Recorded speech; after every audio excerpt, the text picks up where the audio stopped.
Hi, this is Cheryl Hazzard. I was thinking about the issue of self-abandonment. And there are many ways that I abandoned myself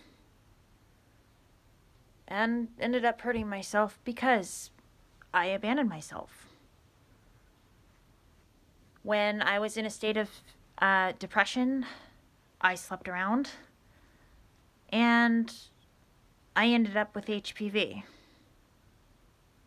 I had no self-respect. I slept with guys who I don't think really gave a darn about me. And one of them who bragged about sleeping with me, which it's not my favorite thing to have a reputation for. And that's just one example of abandoning myself. I went back to relationships with men who did not treat me well, and I gave them opportunities to turn things around and to fix it. And it didn't go so hot for me. Like, I ended up just crushed.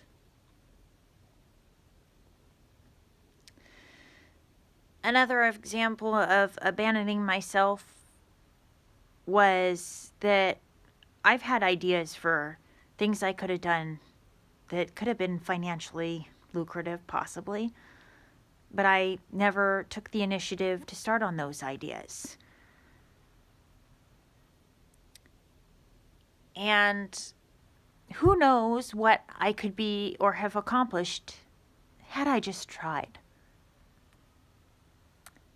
And I let other people tell me why I couldn't do things. I let them talk me out of it before I even got my feet off the ground. I could have been flying.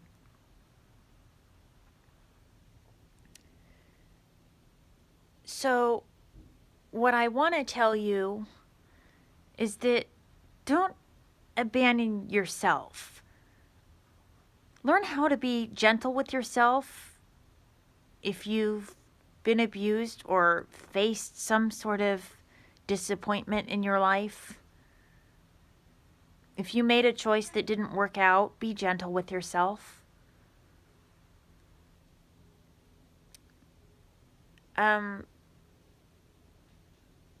Take the time to heal yourself if you need to.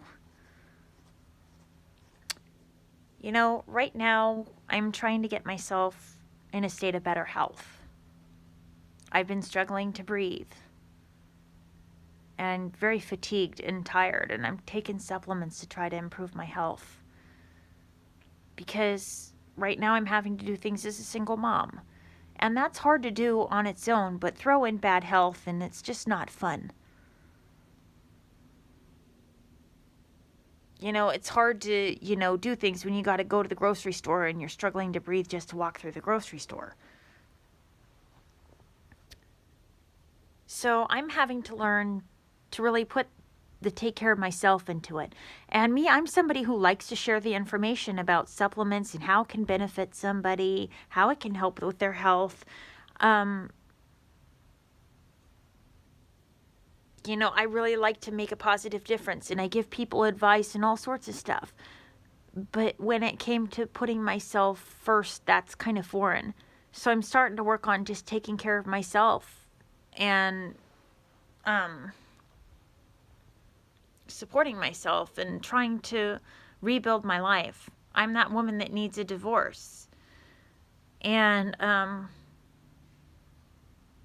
it is hard because I'm kind of having a difficult time knowing what my life purpose is and what my next move should be, and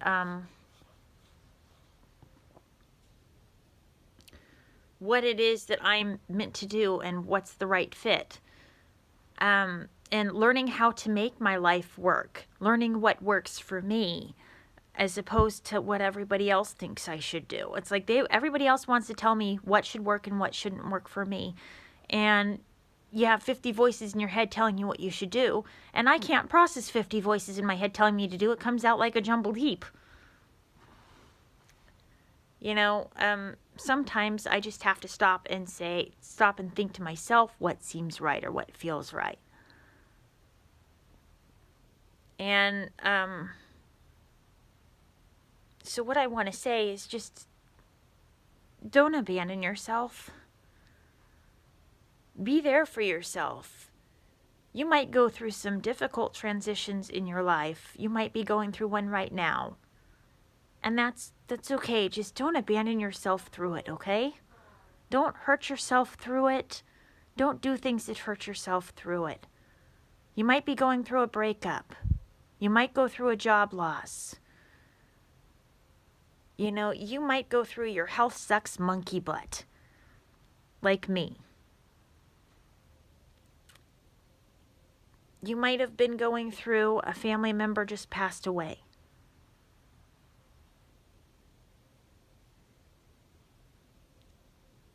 I've been through all of these things lately. The last 4 years alone. 5.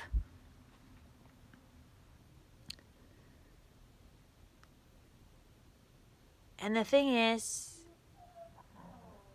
you need to be gentle with yourself through rough transitions, things that are deeply emotional or painful.